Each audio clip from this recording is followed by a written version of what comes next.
Hello friends, इस video में हम लोग हमारे redemption of preference share chapter के कुछ और क्वेश्चंस देखने वाले। बट फर्स्ट ऑफ ऑल वो चार्ट रिवाइज करते हैं। चलो फटाफट याद दिलाना, हम लोगों ने क्या देखा था। रिडेम्पशन ऑफ प्रेफरेंस शेयर आप लोग दो पार्ट्स में कर सकते हो, एक तो out of profit, out of fresh issue of shares. Okay, out of profit जब आप करोगे तो आपको पता है हम डिविजिबल प्रॉफिट से कर सकते हैं, माने जनरल रिजर्व एंड आपके प्रॉफिट एंड लॉस से कर सकते हैं। और जितना हमने रिडीम किया वो आपको ट्रांसफर करना पड़ेगा। Nominal value of preference share redeem कहां ट्रांसफर करना पड़ेगा? सीआरआर को। और फ्रेश इशू ऑफ शेयर से कर रहे हो तब तो कोई बात नहीं।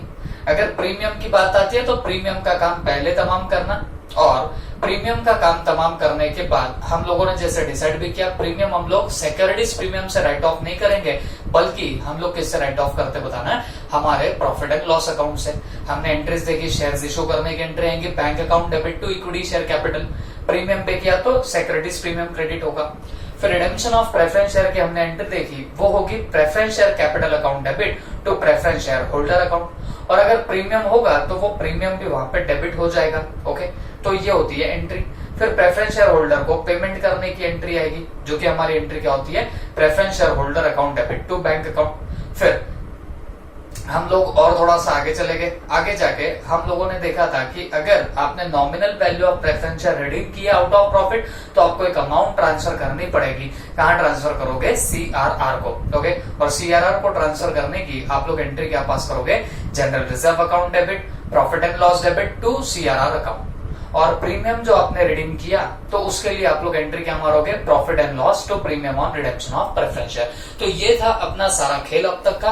अब हम लोग कुछ और क्वेश्चन करते हैं। ओके, हम लोग हमारे मॉड्यूल से इल्लू 6 करने वाले, तो हमारा ध्यान होना चाहिए अब इल्लू 6 के ऊपर। चल एक बार रीड कर लेते हैं, फिर देखते हैं हमको करना क्या है। The following are the extracts from the balance sheet of ABC Limited as on 31st December 11। Extract का मतलब बैलेंस शीट में से कुछ हिस्सा उन लोगों ने उठाया हुआ है। Share capital 40,000 equity shares of 10 each fully paid up. मतलब इस कंपनी की शेयर कैपिटल कितनी है? 40,000 equity shares of 10 each fully paid up. ये उसकी क्या है बताना? शेयर कैपिटल है। तो टोटल शेयर कैपिटल कितनी हो गई? 4 लाख। कैसे? 40,000 इंटू 10 वो कितना हो जाएगा? 4 लाख। फिर उसके बाद 10% redeemable preference shares of 100 each fully paid, तो ये हो गया 1 लाख। मतलब इसकी इक्विटी शेयर कैपिटल है 4 लाख की और प्रेफरेंस शेयर कैपिटल है 1 लाख का। ठीक है, नीचे रिजर्व्स एंड सरप्लस में क्या क्या दिया गया है? कैपिटल रिजर्व है 50,000 का, सिक्योरिटीज प्रीमियम है 50,000 का, जनरल रिजर्व है 75,000 और प्रॉफिट एंड लॉस अकाउंट है 35,000।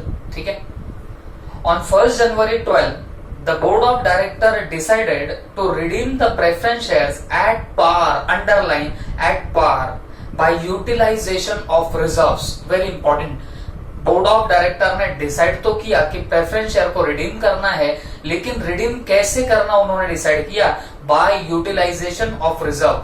मतलब जो हमारे पास रिजर्व्स है उसको आप लोग यूज करके क्या करोगे? यूटिलाइज करोगे। अब थोड़ा सा ऊपर देखोगे तो आपको पता चलेगा कि हमारे पास प्रेफरेंस शेयर कैपिटल तो 1 लाख की है। मतलब हमको कितना रिडीम करना है? 1 लाख करना है। और क्योंकि वो पार पे ही रिडीम करना है, मतलब हमको पूरे टोटल 1 लाख को रिडीम करना पड़ेगा। लेकिन वो हम लोग करने वाले हैं आउट ऑफ रिजर्व्स। तो आपके पास में रिजर्व्स क्या क्या अवेलेबल है? तो हमारे पास कैपिटल रिजर्व है 50,000, सिक्योरिटीज प्रीमियम है 50,000, general reserve 75, profit and loss account 35,000। तो सवाल ये उठता, मैं कौन से रिजर्व को यूज कर सकता? तो जवाब बहुत सिंपल है बॉस। मैंने आपको पहले ही बताया, आप लोग दो वे से प्रेफरेंस शेयर को रिडीम कर सकते हो, out of profit, out of fresh issue. और यहां बोला है कि रिजर्व से करो, मतलब आउट ऑफ प्रॉफिट करो। तो मतलब क्या हुआ? आप लोग कौन से रिजर्व यूज कर सकते हो? Which is available to distribute as dividend. तो वैसे कौन कौन से रिजर्व आते हैं? एक जनरल रिजर्व आता है और दूसरा कौन सा आएगा बताना? प्रॉफिट एंड लॉस अकाउंट आएगा। बात समझ में आ गई आपको? तो अकॉर्डिंगली क्या आप लोग कैपिटल रिजर्व यूज करने वाले हो क्या रिडेम्पशन पर्पस के लिए? जवाब है नहीं। क्या आप लोग सिक्योरिटीज प्रीमियम यूज करने वाले हो क्या रिडेम्पशन पर्पस के लिए? जवाब है वापिस से नहीं। तो हमारे पास सिर्फ 2 ही रिजर्व्स बचे रहेंगे, एक रहेगा जनरल रिजर्व 75 का और एक प्रॉफिट एंड लॉस रहेगा कितने का? 35,000 का। ये यूज करके हम लोग क्या कर सकते हैं, रिडेम्पशन ऑफ प्रेफरेंस शेयर जरूर कर सकते हैं। सिर्फ अंडरस्टैंडिंग के लिए मैं यहाँ पे आपको एक वर्किंग नोट बता देता हूं। देखो, हमको रिडीम इन टोटलिटी कितना करना है, 1 लाख, क्योंकि हमारी प्रेफरेंस शेयर कैपिटल कितनी है, 1 लाख। अब इधर हमको पार पे रिडीम करना है, तो देयर इज नो प्रीमियम नहीं है, तो 1 लाख इज नॉमिनल वैल्यू। ये रिडीम कैसे करोगे, 2 रास्ते हैं, एक तो आउट ऑफ प्रॉफिट, दूसरा फ्रेश इशू। हमको क्वेश्चन में डायरेक्टली दिया है कि बोर्ड ऑफ डायरेक्टर ने डिसाइड किया आउट ऑफ प्रॉफिट उसको रिडीम करेंगे, यूटिलाइजेशन ऑफ रिजर्व से हम लोग उसको रिडीम करेंगे। तो यहाँ पे सवाल ही नहीं उठता, आपको कोई फ्रेश इशू करने की जरूरत नहीं रहेगी। तो अकॉर्डिंगली यहाँ पे हम लोग लिख सकते हैं आउट ऑफ प्रॉफिट्स और दूसरा आउट ऑफ फ्रेश इशू। तो यहाँ पे फ्रेश इशू से हम लोग कुछ भी नहीं इशू करने वाले। तो ये 1 लाख की 1 लाख हमारा पूरा कहां से उड़ेगा बताना, आउट ऑफ प्रॉफिट। तो हमारे पास सिर्फ 2 ही रिजर्व यूज में आएंगे, कौन सा, एक जनरल रिजर्व और एक profit and loss account. Capital reserve और सिक्योरिटीज प्रीमियम, आप मेरा चार्ट पहले से याद करना, मैंने उन दोनों के भी नाम नहीं लिखाया था for the purpose of redemption. Okay, तो हमारे पास जनरल रिजर्व कितना है, 75,000। तो ये 1 लाख का जुगाड़ कैसे होगा, जनरल रिजर्व से 75,000 आएंगे और पीएनएल में हमारे पास बैलेंस तो है 35,000, बट हमको तो 1 ही लाख रिडीम करना है ना, तो उसमें से 75,000 लाएंगे जनरल रिजर्व से और बचे हुए 25,000 हम लोग कहां से लेके आएंगे, प्रॉफिट एंड लॉस अकाउंट से। Is that clear? जब भी आपके पास general reserve, profit and loss दोनों भी अवेलेबल होंगे, तो हमेशा याद रखो जनरल रिजर्व पहले लेना और बाद में आप लोग प्रॉफिट एंड लॉस लेंगे। ये उसका रीजन वही है जो मैंने आपको बोनस शेयर्स के अंदर सिखा के रखा हुआ था, है ना। प्रॉफिट एंड लॉस किसी भी पर्पस के लिए यूज हो सकता है, तो इसके लिए उसको प्रायोरिटी बाद में देना, है ना। जनरल रिजर्व कुछ लिमिटेड पर्पसेस के लिए हो सकता है, तो इसके लिए उसको पहले निकाल देना। ओके, तो अब ये हुआ वर्किंग नोट का काम। हमको पता चल गया हम प्रॉफिट से ही रिडीम करेंगे और प्रॉफिट में पहले जनरल रिजर्व यूज करेंगे 75 और फिर पीएनएल अकाउंट यूज करेंगे कितना, 25,000। Is that clear? अब क्या करना है, अब कुछ नहीं, जर्नल एंट्रीज मारनी है। यहां पे लिखेंगे बुक्स ऑफ एबीसी लिमिटेड और यहां पे लिखेंगे जर्नल एंट्रीज एबीसी लिमिटेड और यहां पे आएगी क्या आपकी जर्नल एंट्रीज।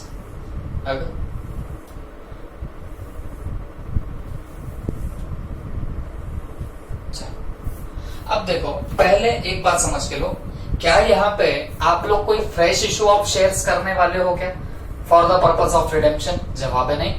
तो शेयर इशू करने की एंट्री आएगी क्या? जवाब है नहीं। हमने पहले जो वो 3-4 क्वेश्चन देखे थे, 5 क्वेश्चन देख लिए आई थिंक हमने, तो वहां पे हमको कहीं ना कहीं यूज करना पड़ा था। क्या यूज करना पड़ा था बताना हमको इशू ऑफ शेयर्स वगैरह की एंट्री को यूज करना पड़ा था, बट यहाँ पे आपको उसकी कोई जरूरत है ही नहीं। ठीक है, तो चलो हम लोग अब क्या करते बताना, अब सीधे जर्नल एंट्रीज की तरफ रुख करते। तो यहाँ कोई इशू ऑफ शेयर्स तो होने नहीं वाला, तो हमको फर्स्ट ऑफ ऑल क्या करना पड़ेगा, हमारी जो प्रेफरेंस शेयर कैपिटल है उसको रिडीम करना पड़ेगा।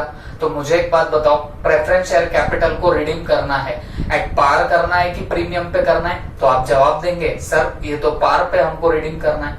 तो उसकी एंट्री क्या पास होगी, कितना परसेंट प्रेफरेंस शेयर कैपिटल है हमारा तो भाई 10% प्रेफरेंस शेयर कैपिटल है। तो हम लोग एंट्री क्या मारेंगे, 10% preference share capital account debit. और कितने से प्रेफरेंस शेयर कैपिटल आपकी डेबिट होने वाली है, तो ये डेबिट होगी 1 लाख रुपीज से। इतना ही प्रेफरेंस शेयर कैपिटल है हमारा, तो उसको हमने क्या करना है, डेबिट करना है। और 2 क्या करोगे, प्रेफरेंस। अब उसके बाद अब मुझे एक बात बताना, हमने प्रेफरेंस शेयर तो यहाँ पे रिडीम कर दी है, अब हमको प्रेफरेंस शेयर होल्डर्स को पेमेंट भी तो देना पड़ेगा। तो उसकी एंट्री आप लोग क्या पास करने वाले हो, preference share holders account debit. और कितना देना पड़ेगा, ये 1 लाख उनको देना पड़ेगा। तो देना था पिछले एंट्री में हमने उनको देना बाकी बताया था, अब उनको पैसा दे दे रहे। तो preference share holder account debit to bank account, ये आपकी एंट्री आएगी और ये कितने की आएगी, 1 lakh. Be payment to preference share holders. Okay, तो ये हमने उनको पेमेंट की एंट्री पास कर दी है। अब इसके बाद एक चीज अपने सुबुद्धि से करना, क्या जब भी हम लोग आउट ऑफ प्रॉफिट कोई अमाउंट रिडीम करते हैं तो आपको वो अमाउंट ट्रांसफर करनी पड़ती है CRR को, ये चीज हमेशा याद रखना। तो अकॉर्डिंगली तुम लोग अब क्या करोगे, देखो जनरल रिजर्व और प्रॉफिट एंड लॉस से आपको अमाउंट ट्रांसफर करनी पड़ेगी CRR को। अब जनरल रिजर्व और प्रॉफिट एंड लॉस आपको भी पता है रिजर्व्स है, और रिजर्व्स को होता है क्रेडिट बैलेंस।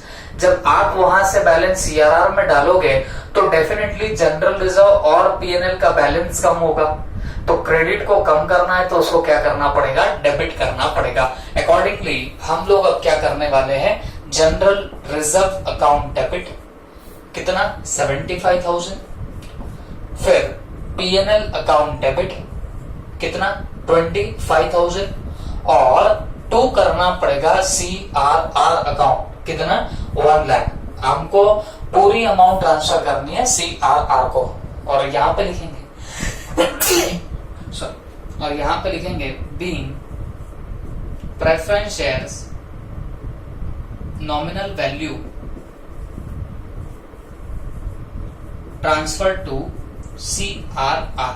ओके, तो this is all about what your this particular part. तो आई होप सबको ये समझ में आया होगा।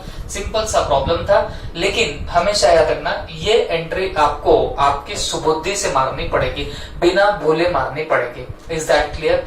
क्योंकि ये सबसे ज्यादा इंपॉर्टेंट पॉइंट होता है इसके अंदर। हमने जो पहले के 4 प्रॉब्लम्स किए थे वहां पे हमको आउट ऑफ प्रॉफिट रिडीम करने की जरूरत नहीं पड़ी, इसके लिए हमको कभी CRR को ट्रांसफर नहीं करना पड़ा। बट अब हमको आगे से क्या करना पड़ेगा, जहां पे भी प्रॉफिट यूज हुआ है ऐसा बोला है तो हमको वहां पे nominal value of preference share redeem should be transfer to CRR like this. Okay, आप फटाफट नोट करो, फिर हम लोग आगे के क्वेश्चन पे जाते हैं।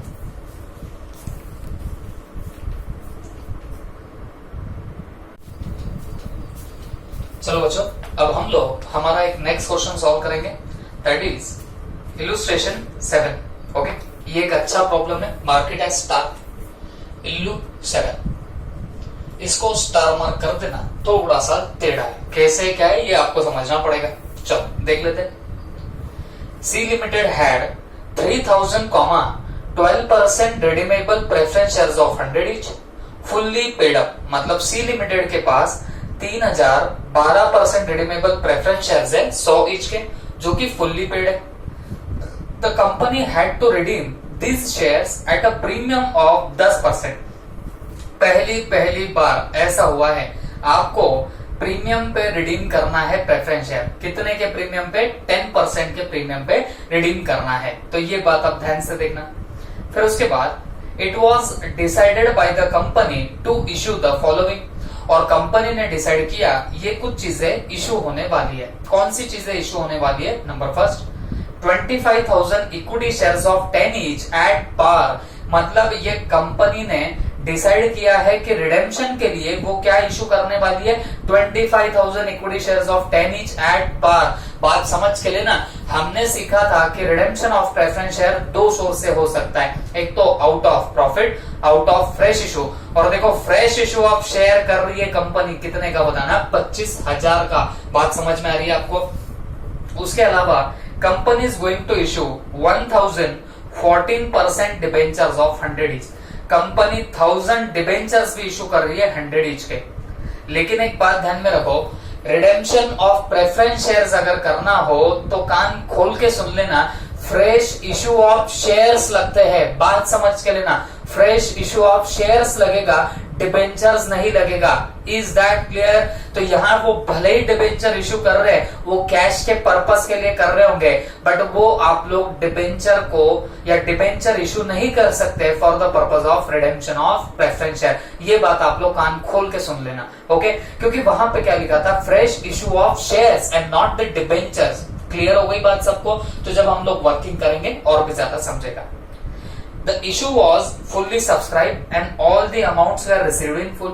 जो आपने इशू किया वो पूरा की पूरा सब्सक्राइब हुआ, लोगों ने वो परचेस कर लिया, and all amounts were received in full. और आपको पूरी अमाउंट क्या होगी बताना, रिसीव हो चुकी है। The payment was duly made, और आपने पेमेंट भी प्रॉपरली कर लिया। The company had sufficient profit, underline it, company के पास सफिशिएंट प्रॉफिट है, मतलब कंपनी के पास में रिजर्व्स बहुत सारा पड़ा हुआ है, आपको जितना चाहिए उतना रिजर्व्स इनके पास में पड़ा हुआ है। Show the journal entries in the books of company, ये बहुत ही अच्छा क्वेश्चन है, आपको जर्नल एंट्रीज पूछी है, बट मैं आपको बोलता हूं जब तक आपका वर्किंग नोट का काम नहीं होता तब तक आपका कुछ नहीं हो सकता। ओके, एक सबसे पहली बात बताओ, आपकी प्रेफरेंस शेयर कैपिटल यहाँ पे है कितनी, तो 3100 ईच के आपके पास प्रेफरेंस शेयर है, मतलब कितना हो गया वो 3 लाख। बट आपको इसको रिडीम कैसे करना है, तो रिडीम करना है आपको प्रीमियम पे। इन शॉर्ट, आपको नहीं लगता कि 3 लाख की नॉमिनल वैल्यू है और उसको 10% के प्रीमियम पे, माने आपको इन टोटलिटी 3,30,000 क्या करना है, रिडीम करना है। क्लियर हो गई बात, आपको कितना रिडीम करना पड़ेगा, 3,30,000। ओके, अब इसके हम लोग करते हैं 2 पार्ट्स, नॉमिनल वैल्यू और प्रीमियम। आई होप मैंने आपको ये समझाया था, जब मैं आपको बता रहा था कि इसका जुगाड़ कैसे करते हैं, उसी वक्त आपको मैं ये सब चीजें बता चुका था। तो 3,30,000 के 2 पार्ट कर देंगे, nominal value and what, premium. अब आप मुझे बताना नॉमिनल वैल्यू है कितनी, तो ये तो है ₹3 लाख की, प्रीमियम है कितना, तो ये तो है ₹30,000 का। ठीक है, अब आपको इन दोनों के जुगाड़ लगाने पड़ेंगे, और जैसे मैंने आपको पहले बताया था, पहला जुगाड़ लगाने का प्रीमियम का। ओके, अब ये प्रीमियम को आप कहां से जुगाड़ लगाओगे, जो प्रीमियम का उनको पैसा देना है वो कहां से लाओगे, तो मैंने आपको बोला था सिक्योरिटीज प्रीमियम को हाथ नहीं लगाएंगे हम लोग। इस चैप्टर के लिए, हमारे इंटरमीडिएट के लिए हमेशा प्रॉफिट एंड लॉस को वहां पे यूज करेंगे, तो अकॉर्डिंगली आपको यहाँ पे क्या करना पड़ेगा, प्रॉफिट एंड लॉस यूज करना पड़ेगा। और कितना यूज करेंगे बताना, पूरा 30,000 आप लोग यहाँ पे यूज कर लेंगे। तो अकॉर्डिंगली अगर देखा जाए तो प्रीमियम आपका यहाँ पे क्या हो गया, पूरी तरह से सेट ऑफ हो चुका है। ओके, तो प्रीमियम के लिए जो आपको पैसा देना है उसका जुगाड़ कहां से होगा, प्रॉफिट एंड लॉस अकाउंट से हो जाएगा। तो देखो ये काम तमाम हो गया प्रीमियम का। बट अब मुझे एक बात बताओ, ये जो nominal value of preference share redeem होगी, तो ये तो 2 सोर्सेस से रिडीम हो सकती है। कौन से 2 सोर्सेस से ये रिडीम हो सकता है, तो एक तो है आउट ऑफ प्रॉफिट और दूसरा होता है out of fresh issue of shares. देखो वेरी वेरी वेरी इंपॉर्टेंट, आप फ्रेश इशू ऑफ शेयर्स करते हो ना, वो काउंट होता है for the purpose of redemption of preference share. Debenture कभी वहां पे काउंट नहीं होगा। ओके, अब मुझे एक बात बताओ, नॉमिनल वैल्यू का आपको कितना रिडीम करना है पार्ट, 3 लाख रुपए। 3 लाख का जुगाड़ कहां कहां से लगा सकते हो, या तो फ्रेश इशू ऑफ शेयर से लगा सकते हो या आउट ऑफ प्रॉफिट से लगा सकते हो। क्या हमने कोई फ्रेश इशू किया, तो क्वेश्चन में दिया है कि आपने फ्रेश इशू तो किया है, लेकिन फ्रेश इशू डिबेंचर का नहीं देखेंगे, सिर्फ किसका देखेंगे, शेयर्स का देखेंगे। तो बताओ आपने कितने शेयर्स इशू किए, 25,000 shares of 10 each at par. तो इसका मतलब हमने 25,000 इंटू 10 माने 2.5 लाख रुपए के तो शेयर्स इशू करके बैठे हैं हम लोगों ने। मतलब क्या किया है, 2,50,000 के तो हमने यहाँ पे शेयर्स इशू करके रखे। मुझे एक बात बताओ, नॉमिनल वैल्यू का आपको उड़ाना कितना था अमाउंट, हमको उड़ाने थे 3 लाख। 3 लाख में से जुगाड़ फ्रेश इशू ऑफ शेयर से कितना हो गया, 2.5 लाख का। अब बचे कितने, 50,000। तो वो 50,000 का जुगाड़ कहां से हुआ होगा, अरे भाई 2 ही सोर्स है, या तो फ्रेश इशू ऑफ शेयर्स, नहीं तो फिर आउट ऑफ प्रॉफिट। अब अगर फ्रेश इशू ऑफ शेयर सिर्फ 2.5 लाख का हुआ है, इसका मतलब बचे कुछ पैसे आपने कहां से जमाए होंगे, आउट ऑफ प्रॉफिट से जमाए होंगे, मतलब आपने रिजर्व से आपने जमाया होगा। तो मतलब आपने बचे हुए 50,000 रुपए, ये 50 में कैसे निकाल रहा हूं, बैलेंसिंग फिगर से। ये 50,000 आपके कहां से आए होंगे बताना, ये प्रॉफिट से आए होंगे। In short profit and loss account से आपने ये 50,000 जोड़े होंगे। बात समझ में आ गई। देखो पहले मैंने क्या किया, टोटल कितना रिडीम करना था, 330, फिर मैंने उसके 2 पार्ट कर दिया, एक पार्ट किया नॉमिनल वैल्यू, एक पार्ट किया प्रीमियम। और मैंने जैसे बताया पहले हमेशा काम तमाम करना प्रीमियम का। तो हमने प्रीमियम 30,000 देना था, तो उसका जुगाड़ हमने सोचा कि कहां से होगा, तो मैंने बोला था भाई सिक्योरिटीज प्रीमियम तो आप यूज नहीं कर सकते, तो बचता क्या है, प्रॉफिट एंड लॉस। तो प्रॉफिट एंड लॉस से 30,000 का जुगाड़ हो जाएगा। फिर बचेंगे नॉमिनल वैल्यू के 3 लाख। तो इसके लिए है 2 सोर्स, एक तो आउट ऑफ प्रॉफिट या out of fresh issue of shares. और यहां हमको दिया था कि कंपनी ने इशू किए थे शेयर्स कितने के, 2.5 लाख रुपयों के, तो अकॉर्डिंगली हमने वो वहां पे यूज कर लिया। हमको जुगाड़ लगाना 3 लाख का, 2.5 लाख का जुगाड़ फ्रेश इशू से हुआ, तो बचे हुए 50,000 तो प्रॉफिट से हुआ होगा, क्योंकि हमारे पास सफिशिएंट प्रॉफिट है। मतलब आपको जितना लगता है उतना आपके पास में प्रॉफिट अवेलेबल है। अब कुछ लोग बोलेंगे सर आपने तो पहले बताया था पहले घर का पैसा यूज करना है ऑल एंड ऑल, लेकिन देखो जब क्वेश्चन में स्पेसिफिकली लिखा है कि आपने यहाँ पे शेयर्स इशू किए हैं, तो डेफिनेटली आपको पहले शेयर्स के थ्रू वहां पे क्या करना पड़ेगा, सेटलमेंट करनी पड़ेगी। फिर कुछ कम ज्यादा का जुगाड़ हो रहा है तो वो आप लोग आउट ऑफ प्रॉफिट कर दोगे। Is that clear? तो ये हुई पूरी बात। लेकिन एक चीज और याद रखना, आउट ऑफ प्रॉफिट अगर आप नॉमिनल वैल्यू जितनी रिडीम करोगे तो वो अमाउंट जरूर जरूर जरूर आपको ट्रांसफर करनी पड़ेगी। अरे कहां पे ट्रांसफर करनी पड़ेगी, CRR में ट्रांसफर करनी पड़ेगी। तो ये बात आप लोग मत भूलना, ठीक है। तो अब हमारा सवाल है जर्नल एंट्रीज पास करने का। तो in the books of C limited,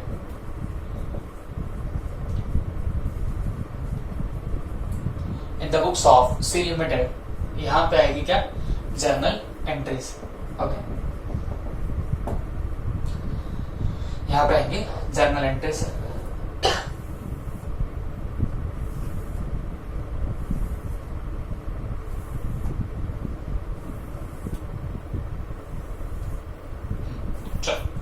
अब सबसे पहले देखो, पहले इंतजाम करो, पहले बंदोबस्त करो पैसे का।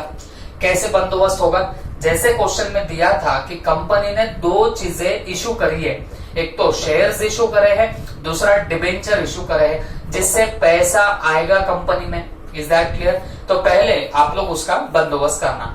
जब आपने इशू ऑफ शेयर्स किए, कितने शेयर्स इशू किए, 25,000 ऑफ 10 ईच, तो उसकी एंट्री क्या आएंगी, पैसा आएगा तो बैंक अकाउंट डेबिट, और क्या बढ़ेगा, इक्विटी शेयर कैपिटल बढ़ेगी। तो सबसे पहले आपकी एंट्री क्या आने वाली है, इशू ऑफ इक्विटी शेयर्स की, bank account debit to equity share capital account. और आपको कितना पैसा मिलेगा, तो आपको इशू ऑफ इक्विटी शेयर से देखो 25,000 इक्विटी शेयर्स ऑफ 10 ईच के किए हैं, तो आपको 2.5 लाख रुपए मिलने वाले। Being equity shares issued, okay, तो ये हुआ आपका पहला ट्रांजैक्शन। ना सिर्फ आपने इक्विटी शेयर्स इशू करे, बल्कि आप लोगों ने बाद में डिबेंचर्स भी इशू करे। तो डिबेंचर भी इशू करने से पैसा आएगा और डिबेंचर कैपिटल बढ़ेगी। सेम एंट्री ऐसे ही आएगी, सिर्फ इक्विटी शेयर कैपिटल के प्लेस पे 14% डिबेंचर रिप्लेस हो जाएगा। तो क्या एंट्री आएगी बताना, bank account debit to 14% debentures account. और अब ये कितना आएगा, तो हमने 1000 डिबेंचर्स ऑफ 100 ईच इशू किए, मतलब 1 लाख रुपए के हम लोगों ने डिबेंचर इशू करके रखे हुए। और यहां पे लिखेंगे बीइंग 14% डिबेंचर्स इशूड। ओके, ये हो गई आपकी 2 एंट्रीज। अब हमारे पास पैसों का बंदोबस्त हो गया, हमारे पास पैसा आ गया। अब हम लोग करने जा रहे हैं रिडेम्पशन। ओके, तो अब रिडेम्पशन आपको करना है। ये रिडेम्पशन कैसे होगा, याद रखना, इस बार आप लोग प्रीमियम पे रिडीम कर रहे हो, तो अकॉर्डिंगली अब हमारी एंट्रीज अब यहाँ पे आने क्या वाली है। रिडेम्पशन के बाद प्रेफरेंस शेयर कैपिटल खत्म होगी, तो उसको डेबिट करना पड़ेगा। तो 12% preference share capital account debit होगा। और कितने से डेबिट होगा, याद रखना, प्रेफरेंस शेयर कैपिटल हमेशा नॉमिनल वैल्यू से डेबिट होता है, तो हम लोग इसको डेबिट करेंगे कितने से, 3 लाख से। और अब क्योंकि इस बार हम लोग प्रीमियम पे रिडीम कर रहे हैं, मतलब जब हमने इशू किया होगा तो हमको आए होंगे 100 रुपए, अब रिडीम कर रहे हैं प्रीमियम पे, मतलब देते वक्त हमको देने 110 रुपए। तो आपको नहीं लगता कि ये जो 10 रुपए एक्स्ट्रा के दे रहे हो ये तुम्हारे लिए तो लॉस है। तो ये जो प्रीमियम देना आ रहा है रिडेम्पशन पे, ये हमेशा हमारे लिए लॉस होता है और लॉस को हम लोग हमेशा डेबिट करते हैं। तो हम लोग क्या करेंगे, डेबिट करेंगे premium on redemption of preference shares, इसको करेंगे डेबिट। और कितना प्रीमियम देना है, 30,000 का आपको प्रीमियम देना है। अब ये नॉमिनल वैल्यू और प्रीमियम दोनों अमाउंट किसको देनी बाकी है, तो प्रेफरेंस शेयर होल्डर्स को देनी बाकी है। तो हम यहाँ पे 2 क्या करेंगे, प्रेफरेंस शेयर होल्डर्स अकाउंट और ये इन टोटलिटी कितना आ जाएगा, 3,30,000 का। Being preference shares redeemed at premium, redeemed at what, premium. Okay, तो ये हुई आपकी रिडेम्पशन की एंट्री। अब इसके बाद इनको पेमेंट करने की एंट्री मारनी है, प्रीमियम उड़ाने की मारनी है और सीआरआर को ट्रांसफर करने की एंट्री पास करनी है। बट पहले आप लोग इतना काम कंप्लीट करो, फिर उसके बाद में हम लोग आगे का देखते हैं। ओके, अब बच्चों पिछले एंट्री में आपने रिडेम्पशन की एंट्री मारी तो उनको देना बाकी बताया 3,30,000 का। अब सिर्फ देना बाकी है नहीं बताना पड़ेगा, उनको जेब में से देना भी पड़ेगा पैसा। तो जब प्रेफरेंस शेयर होल्डर्स को पेमेंट करोगे तो एंट्री क्या आएगी आपकी, preference share holders account debit. पिछले एंट्री में हमने उनको क्रेडिट किया था 3,30,000, अब हम उसको डेबिट कर देंगे कितने से, 3,30,000 से। मतलब अब इतना उनको दे दिया तो इसके लिए उसको डेबिट कर दिया। अच्छा, क्या जाएगा, बैंक जाएगी। तो अकॉर्डिंगली आप लोग यहाँ पे 2 क्या करोगे, बैंक, और ये कितना आएगा, 3,30,000 रुपए। This is payment to preference share holder, being payment made to preference share holders account, या प्रेफरेंस शेयर होल्डर लिख देना। आपने इनको क्या कर दिया, पेमेंट कर दिया। ओके, तो पहले रिडेम्पशन की एंट्री मारी, फिर उनको अब पेमेंट भी हमने कर दिया। बट 2 एंट्रीज अब आपकी सुबुद्धि से मारनी पड़ेगी। जो हमने रिडेम्पशन के time premium on redemption of preference share को डेबिट करके रखा है, वो टेम्पररी अकाउंट होता है, उसका जुगाड़ लगाओ, उसको उड़ाओ। और हमने तो पहले वर्किंग नोट में बोला था कि हम उसको उड़ाने कहां से वाले हैं, प्रॉफिट एंड लॉस से उड़ाएंगे। अब प्रीमियम को आपने उस एंट्री में डेबिट करके रखा था, तो जब उसको उड़ाओगे तो वो प्रीमियम क्रेडिट होगा। लेकिन किससे उड़ा रहे हो, प्रॉफिट एंड लॉस से, तो प्रॉफिट एंड लॉस वहां पे डेबिट हो जाएगा। क्योंकि आप प्रॉफिट एंड लॉस को यूज कर रहे हो पीएनएल को, प्रीमियम को उड़ाने के लिए, तो आपका प्रॉफिट एंड लॉस का बैलेंस कम होगा। और प्रॉफिट एंड लॉस तो ऑलरेडी रिजर्व है, तो उसको कम करना है तो उसको डेबिट करना पड़ेगा। तो आपकी एंट्री क्या होगी, एंट्री होगी पीएनएल अकाउंट डेबिट कितने से, 30,000 से, और 2 करना पड़ेगा premium on redemption of preference shares. Okay, that's it, खत्म बात। 30,000 रुपए का काम आपने कर दिया। Being premium return of, premium को आपने क्या कर दिया, राइट ऑफ कर दिया, खत्म हो गई बात। ओके, तो अब आपने वो प्रीमियम का काम तमाम किया। तो प्रीमियम जो हमने डेबिट कर दिया था उसको बिठा के क्रेडिट कर दिया, और किसके थ्रू उड़ाया, प्रॉफिट एंड लॉस के थ्रू उड़ाया। तो profit and loss debit to premium हमने कर दिया। अब एक और काम आपको करना बाकी है, आपने जितनी नॉमिनल वैल्यू रिडीम किया आउट ऑफ प्रॉफिट, तो वो अमाउंट आपको ट्रांसफर करनी पड़ेगी सीआरआर को। तो हम लोगों ने कितना अमाउंट यूज करा है, 50,000, और हमारे पास सफिशिएंट प्रॉफिट था, मतलब प्रॉफिट एंड लॉस के बैलेंस से हम लोग कहां डालेंगे, सीआरआर को। तो उसकी एंट्री क्या होगी, पीएनएल का बैलेंस कम होगा तो पीएनएल डेबिट होगा। और क्योंकि आपने सीआरआर में अमाउंट डाली है तो सीआरआर तो रिजर्व है, उसमें और अमाउंट डालोगे तो उसको क्रेडिट करना पड़ेगा क्योंकि वो बढ़ने वाला है। तो अकॉर्डिंगली तुम्हारी एंट्री क्या बनेगी, profit and loss account debit कितने से, 50,000, टू क्या करने वाले हो, सीआरआर अकाउंट कितना आएगा, 50,000, being amount transfer to CRR. Okay, amount transfer to CRR. This is all about your what, redemption of preference share का ये illustration 7। I hope you all understood it well. आपको ये सब अच्छे से समझ में आया होगा। मेन थिंग सिर्फ यहाँ पे याद रखनी है, out of fresh issue of shares होगा, डिबेंचर कभी यूज नहीं होंगे। हाँ, लेकिन जब एंट्री मारोगे तो पैसा तो डिबेंचर से भी आएगा, तो आप लोग उसको जरूर लेना, लेकिन वर्किंग नोट में आप लोग उसको यूज नहीं करोगे। Okay, this is all about this particular question. ठीक है, थैंक यू।